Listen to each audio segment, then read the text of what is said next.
ধন্যবাদ জানাচ্ছি সবসময় আমাকে সাপোর্ট করার জন্য। দেশের বর্তমান পরিস্থিতি নিয়ে আবারও বিস্ফোরক মন্তব্য করলেন সাকিব আল হাসান। লাইভে এসে সরাসরি সতর্কবার্তা দিলেন তারেক রহমানকে। সাকিব তার লাইভে বলেন, দেশের পরিস্থিতি দিন দিন খারাপের দিকে যাচ্ছে। অর্থনীতি, দুর্নীতি আর সাধারণ মানুষের কষ্ট সব মিলিয়ে এক ভয়াবহ অবস্থার সৃষ্টি হয়েছে। তিনি আরও বলেন, এইভাবে চলতে থাকলে ক্ষমতায় টিকে থাকা কঠিন হয়ে যাবে। এখানেই থেমে থাকেননি সাকিব। তিনি সরাসরি ইঙ্গিত দিয়ে বলেন, যদি এখন থেকে সতর্ক না হওয়া হয় তাহলে ভবিষ্যতে পরিস্থিতি এমন জায়গায় যেতে পারে যেখানে আগের মতোই পরিণতি ভোগ করতে হতে পারে। এই প্রসঙ্গে উঠে আসে শেখ হাসিনার নামও। সাকিবের ভাষায়, ইতিহাস থেকে শিক্ষা না নিলে একই ভুল বারবার ফিরে আসতে পারে। তার এই মন্তব্য ইতিমধ্যেই সোশ্যাল মিডিয়ায় তোলপাড় সৃষ্টি করছে।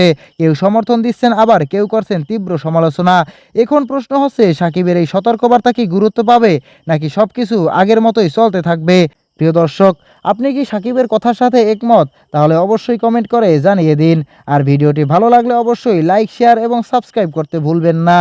ধন্যবাদ জানাচ্ছি সবসময় আমাকে